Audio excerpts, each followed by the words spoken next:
Hello, everyone. I'm Robyn Grable, the founder of Talents Ascend and the Ascend Collective, and your host for Ascending Beyond Barriers. Welcome. Ascending Beyond Barriers is an inspiring podcast dedicated to showcasing the remarkable journeys of small business founders who have faced and overcome significant challenges on their path to success. Each episode delves into the personal stories of entrepreneurs from diverse backgrounds, highlighting their unique experiences, struggles, and triumphs.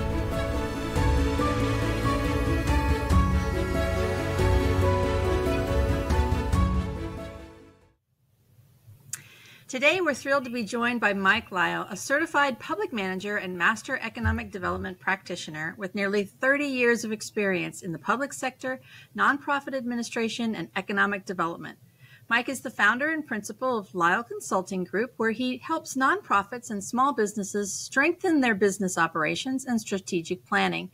His passion for consulting stems from his time in grant making, where he witnessed how many nonprofits excelled in service delivery, but struggled to sustain the support they needed due to business operation challenges. As a champion for community-driven change, Mike has dedicated his career to issues ranging from early childhood education to workforce development and economic empowerment. In addition to his consulting work, Mike serves on the board as the board treasurer for Talents Ascend, supporting corporate DEI efforts with a focus on veterans, diversity, and people with disabilities and justice-involved individuals. A true community leader, Mike is also deeply involved with several Charleston area nonprofits and brings a wealth of knowledge and experience to the table. We're excited to dive into his insights and explore how he's making an impact in our communities. Thank you, Mike, for being here. I'm so excited because I've known you for a while now. Thank you so much for serving on our board and just being part of our community and helping me do what we do and what we love to do. But thanks so much for being here. We've got a lot to talk about. We were talking off camera, so I'm so excited to get into this conversation. But tell us about how you got started. You started in public sector, which is admirable because there's a lot going on in public sector, especially these days. But tell us what got you into that and what made you go down that path. Gosh, first off, thanks for having me. I'm excited to be here. It has been really great watching the first several episodes of this. I'm just thrilled to be a part of it. How did I get into nonprofit work? That's a great question. If you had told me when I was in high school back in the days that I would get into nonprofit work, my first question probably would have been, what's a nonprofit? Right. It wasn't something I grew up really thinking a lot about. Matter of fact, grew up in the mid to late 80s during that whole Wall Street greed is good environment, that sort of ethos, and had it planned out that, back when $1 million was a lot of money, I was going to make my first $1 million and retire to an island somewhere when I was maybe 30, 35. And it didn't take long to figure out that maybe $1 million didn't go as far as we needed it to. I got an undergrad degree in business management, went to work in the private sector for a few years, worked for Publix supermarkets, realized retail was not my calling. And tremendous admiration for those for whom it is a calling, but it was not for me. And so ended up spending a few years working for Columbia HCA Healthcare in human resources. And it was during that time that I met the guy who was really my first professional mentor. He was an executive director for a nonprofit and had come to the realization, as very few had in the public sector at that point, that nonprofits really needed to focus on how to operate like a business. It's great to have services that are wonderful and well received and that make a difference and move the needle for people. But to sustain that, you have to operate like a business. And so we had conversation one day over coffee, and he asked me if I might be interested in coming to work with him and managing the business side of things. And after a little bit of thought, I just was like, I don't know that this is the right time in my career for me to think about making a move like that. So, he ended up hiring someone else. And as things go, about 6 months later, we're having the conversation again. No, that guy didn't really work out. So, what'd you think about it? And so went home, talked to my wife. I'm in my, mid to late 20s at that point, and I'm thinking, okay, maybe I do this. Maybe I take a year and we see where it goes. And if after a year it's not working out, I can hop back on the treadmill, get back into the private sector, and keep on keeping on. Yeah. And so went to work with him in mid 1998, and literally a year later, I was interviewing for and hired for my first executive directorship. And I had no intention at that point of actually getting the job. It was just one of those things where, okay, this nonprofit world makes sense to me. I eventually would like to be an executive director, so maybe I apply, go through the interview process, sort of figure out where my weaknesses and challenges are, and I can spend some time working on them so that when I'm ready, I get that opportunity. Again, ended up getting hired for that job unexpectedly, and that's what really started my journey. So 26 years roughly now in nonprofit administration, state and local government. It's not a career I would ever have imagined, but it has been remarkably fulfilling because everything that I've done, whether it's early childhood, whether it is working with kids who are at risk for school dropout. Later in my career, I got into working in economic development and community development, and was just fantastic. Everything that I've done, I feel like has been an opportunity to move the needle for a population of people in the community who either needed someone to be an advocate for them or needed someone to bring some thought and structure to a challenge they were facing and again, help them move the needle. It's not necessarily about what I've done, but it's about positioning people to move the needle and meet the challenges that they're facing. Yeah, absolutely. Which is what this conversation is all about, is people that are ascending beyond barriers, right? And we're facing them. But I want to touch on a point you said, because I've worked for a couple of nonprofits over the years as well. And people start a nonprofit with a passion for doing something, for helping someone, but they don't realize that running a nonprofit is a business. You still have to run it as a business.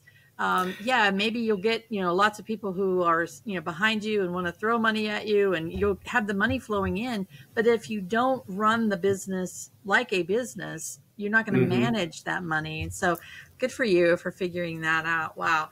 So what would you say, besides that, what is another barrier that nonprofits face that you've helped them with? I think for me, the whole genesis of the consulting practice was spent about 5 years working on the grant making side of things. And it's a very different position than being the applicant or the one looking for grants, because, you've got to make some tough decisions and you have to really think about how that investment can be sustained over time. And so it really is about, the experience I would have with my grant making was we had volunteers who would help us make these decisions. And so you go out and you do a site visit, you'd see the program in action. And of course it was wonderful. I mean, most nonprofits do not struggle with service delivery. Whether it's an after school program or a mentoring program or housing the homeless, feeding the hungry, whatever it might be. They typically show well, and the volunteers go out and they watch and they're just amazed and they're awed at all the great work that's happening. But then you bring the executive director and the board chair into the boardroom and you start asking questions like, tell me about your P&L. What did your balance sheet look like at the end of last year? Yeah. Where are you in terms of a strategic plan? And it became a little more deer in the headlights. And so what would inevitably happen with some of these smaller and even medium-sized organizations is they'd get what I call the cardiac tip. You touched my heart. Here's $100. Here's $1,000, but nothing sustained, nothing ongoing, and nothing at the scale that's going to support those organizations in their efforts to grow to whatever scale means for them. Sure. And so, the desire to help these smaller organizations really learn that business side, learn how to not just produce financial reports, because, you can go into an accounting software if you're using whatever, QuickBooks, Sage, Peachtree, whatever. You can learn the mechanics of going in and printing out a P&L or a balance sheet. But understanding what that means, what do those numbers actually mean to the organization? Yeah. What should they mean to a board of directors that has a fiduciary responsibility for the organization?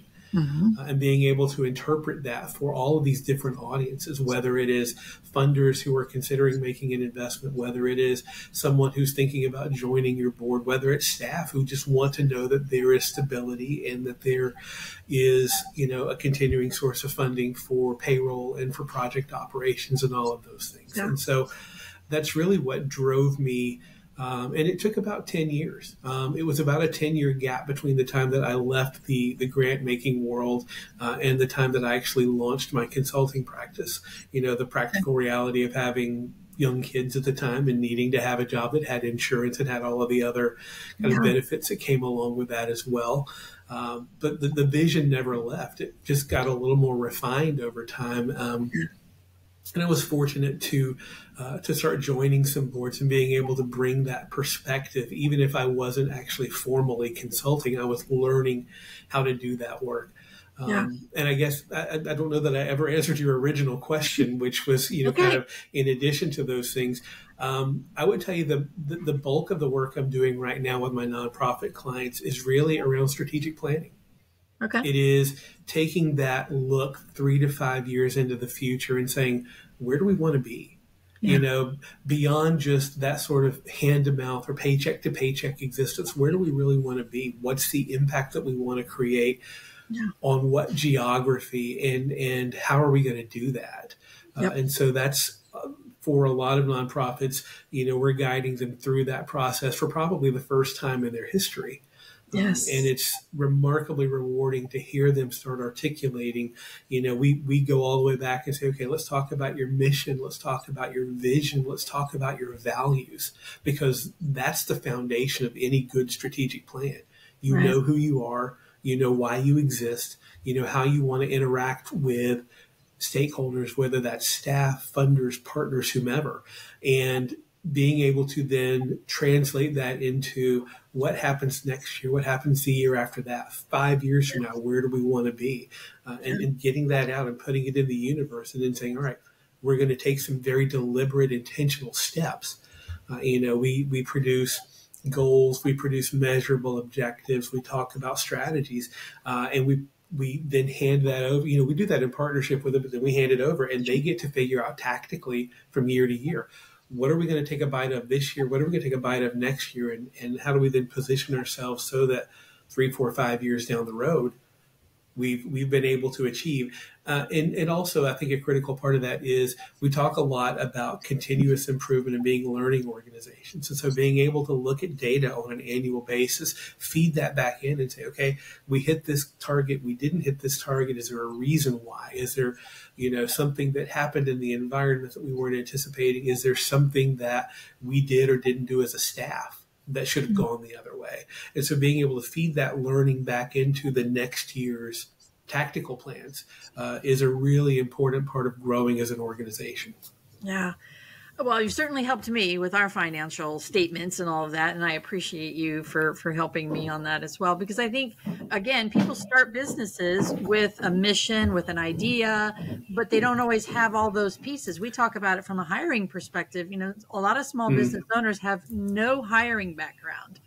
And they've learned their hiring habits from big businesses that have lots of time, money, and resources they can play with. But small businesses don't have that. But yeah, so thank you so much for that. And I think one of the things, I don't know if you get into this with your clients though, is how do you help a small business owner, a nonprofit executive director who's got this mission, this idea? How do you keep them motivated when they have to focus on the strategic planning and the financial statements and all of that, but all they really want to do is just help people?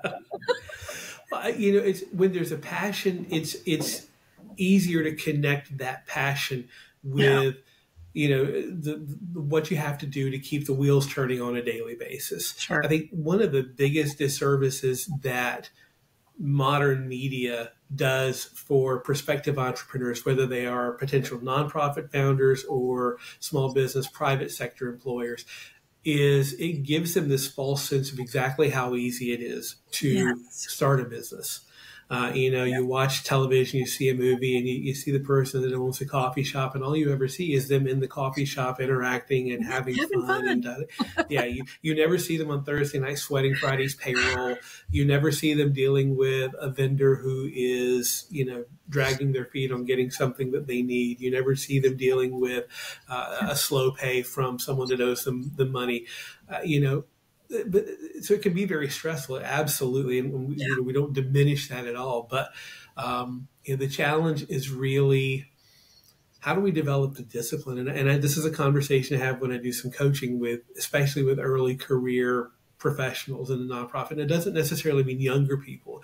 There is, in many cases, a movement from the private sector into the public sector, and I think sometimes a perception that, I'm gonna take a break and go run a nonprofit.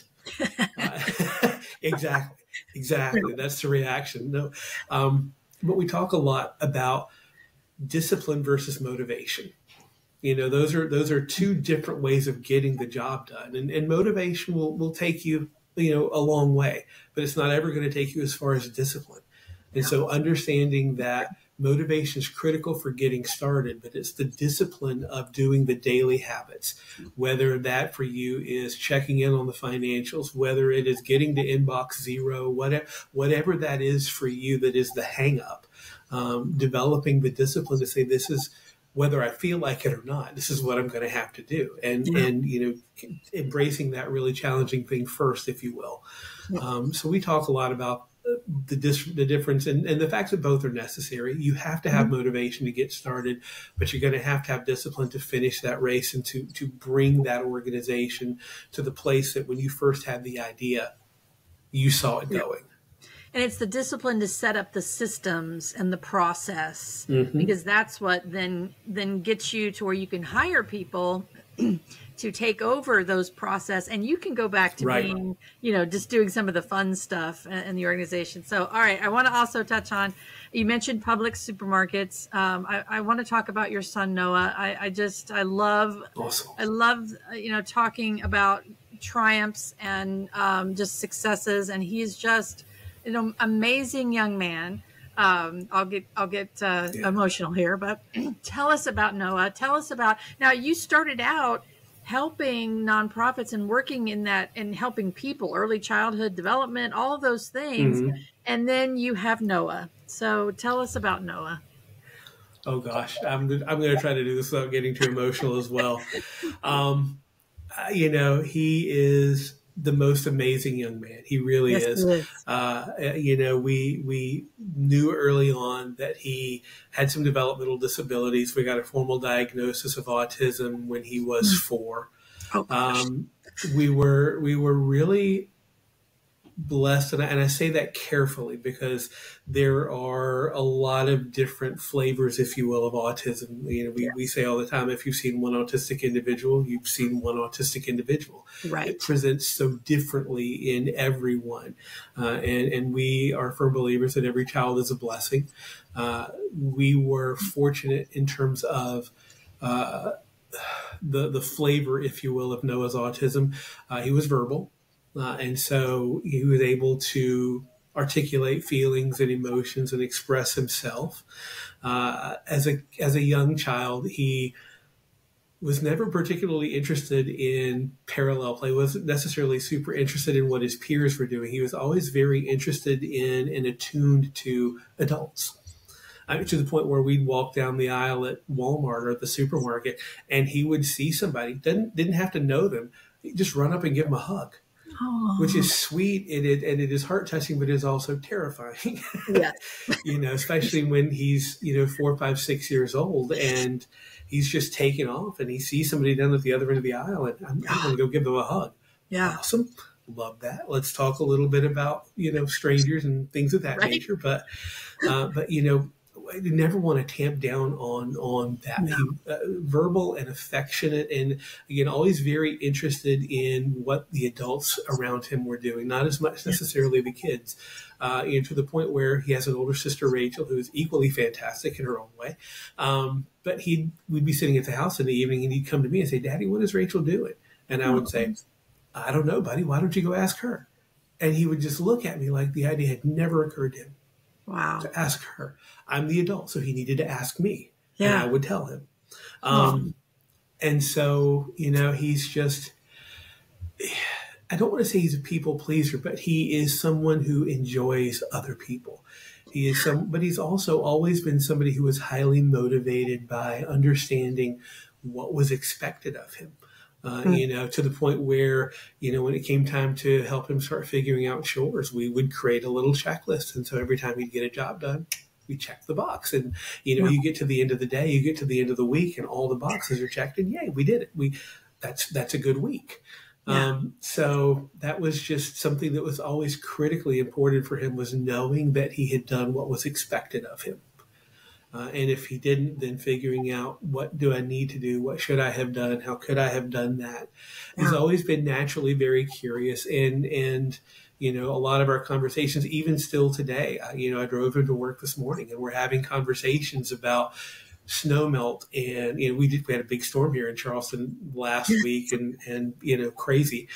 You get that every decade or so, and so Right. We're talking about why the snow melts and how the storm worked, and the low pressure front, and he's got this insatiable curiosity, and so he's always asking questions, and they're always good questions. And he sometimes will take a conversation to a place where I didn't expect it would go. But it's just because of the way that his brain works. His brain works. Yeah.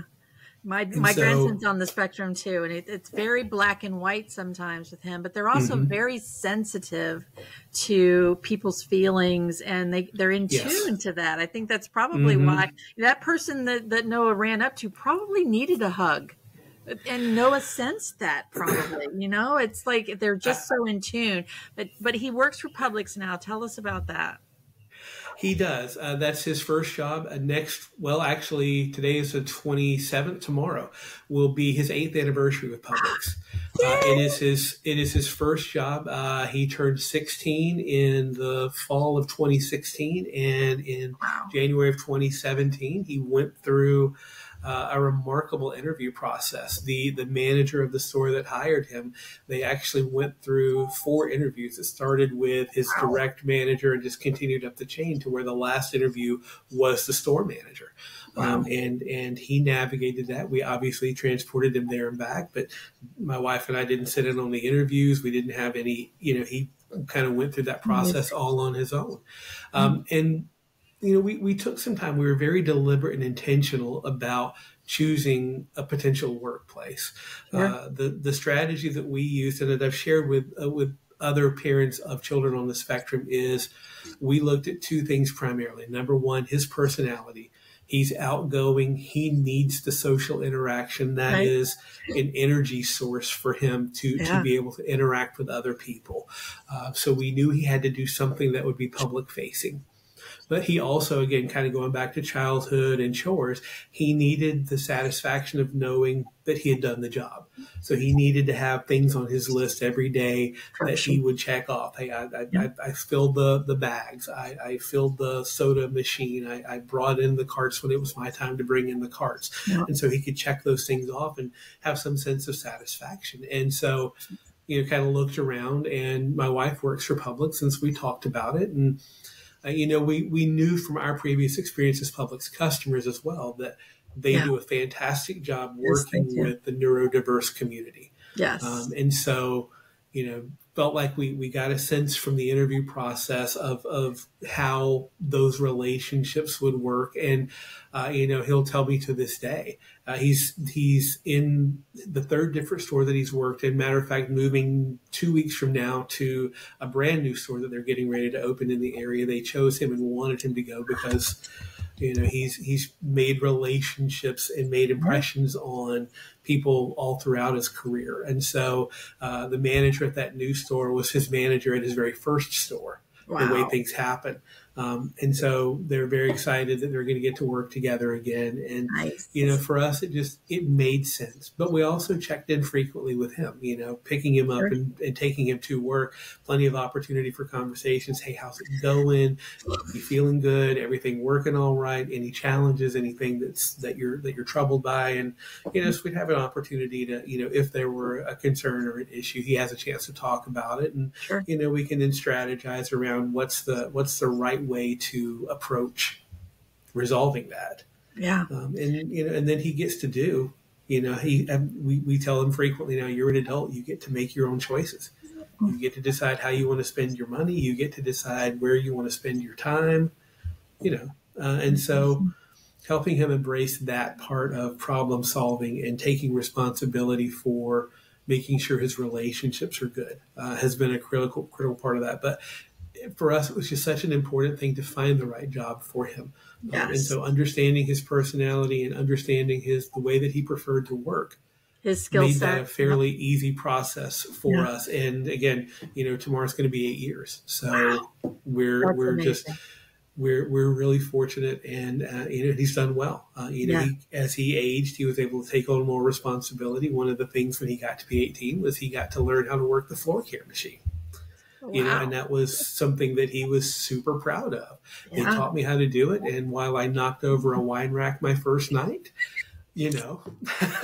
that's okay. Everybody was all right with that. I've gotten good at it, and so now it's just one more of those things that I get to do. And he has a lot of pride in acquiring new skills. And he got to when COVID came along and they were doing curbside service and things like that. He got to be the curbside guy, and they gave him a walkie-talkie, and they'd communicate with him. Hey, you need to go over and pick up a cake at the bakery. Hey, it's the blue sedan out by the pickup area. Man, he was living the dream. Yeah, that was the coolest thing. He felt so empowered and so entrusted with responsibility. Yeah, and he'll still come home today, and we'll talk about the customers. He's got a core group of customers who he sees every week. They come in, they make a point of going through his line. They have conversation with him, and he takes their groceries out, and they have conversations about their cars and their kids and all these other things. And he just. It's a huge part of what he looks forward to when he goes to work. Yeah, that's his energy. Yeah, wow. It really is. You live this every day. I live it as well. And then we both work with small businesses and who need to hire people and have that strategy. What would you say as we close out here? And I'd love to talk more especially about Noah, because he's just remarkable. Yeah. I love hearing about him. But as we close out, what would your best advice be to small businesses who want to hire from this community, from the diversity abled community? I think it's really being careful and intentional about how you develop job descriptions. Understanding, and this is part of a bigger conversation in the entire HR world. We're having this, I think, important conversation now about the necessity of college degrees and certain types of work experience. And so, I think as we're having that larger conversation, and we are talking about diversity, equity, and inclusion. And I know for some that's a dirty word or a tough subject, but it's critically important, especially for the populations that Talents Ascend seeks to impact and work with. It's really looking at those job descriptions and assessing, is everything that's in here necessary? Does this job require a college degree? What are the essential skills and what are the essential components, and how do we train people to perform these skills? How do we assess their ability to perform them coming in? Yeah.